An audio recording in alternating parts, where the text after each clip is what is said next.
श्री स्वामी समर्थ सर्वांना। आज मी हे बनवलं होतं एक वेळा। तुम्ही बघू शकताय किती क्रिस्पी आणि छान लेअरवाले पॉकेट समोसे सारखं बनवलं होतं। तुम्ही बघू शकताय हे मी एक वेळा बनवलं तर माझे मुलं बाहेरचे समोसे आणि कचोरी खायचे विसरून गेले आहेत। चला मी तुम्हाला दाखवते कसं बनवायचं आहे। 4 बटाटे बाफायला ठेवले आहे।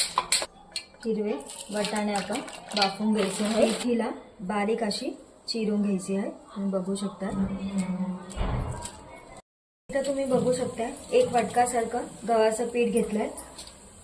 थोडंसं चण्याचं पीठ टाकायचं आहे। आपण जी मेथी बारीक कट केली होती ती टाकायची आहे। आता आपण थोडी अख्खे धने कुटले होते ते टाकायचे आहे, ती टाकायची आहे। थोडंसं अजवाइन टाकायची आहे, हळद, धना जिरा पावडर, 1 चमची सारखं तिखट टाकायचं आहे। तुम्ही बघू शकता थोडासा अर्धी चमची सारखा। आणि मोहींसाठी आपण 3 ते 4 चम्मच सारखं तेल टाकायचं आहे आणि हे सुक्का पीठ मध्ये सर्व मिक्स करून घ्यायचं आहे।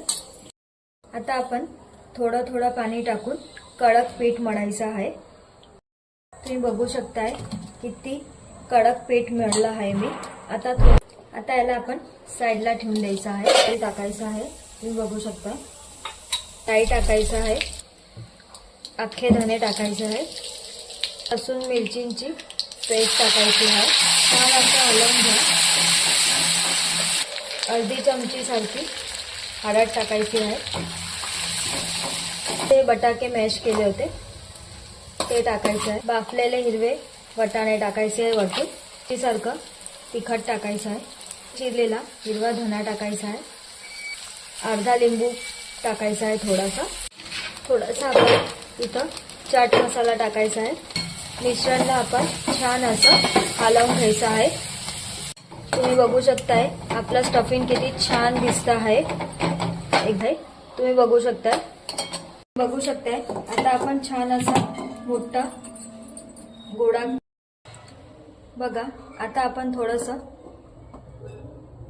पीठ लावायचं आहे आणि छान असं लाटून घ्यायचं आहे। बघू शकताय छान असं गोल आपण लाटून घेतलं आहे, मस्त पातळ। आता आपण साइड वरून कट करून घ्यायचं आहे। थोडं आपण मधून पण कट करून घ्यायचं आहे, तुम्ही बघू शकताय। आणि मधून थोडासा अर्धा मधून आपण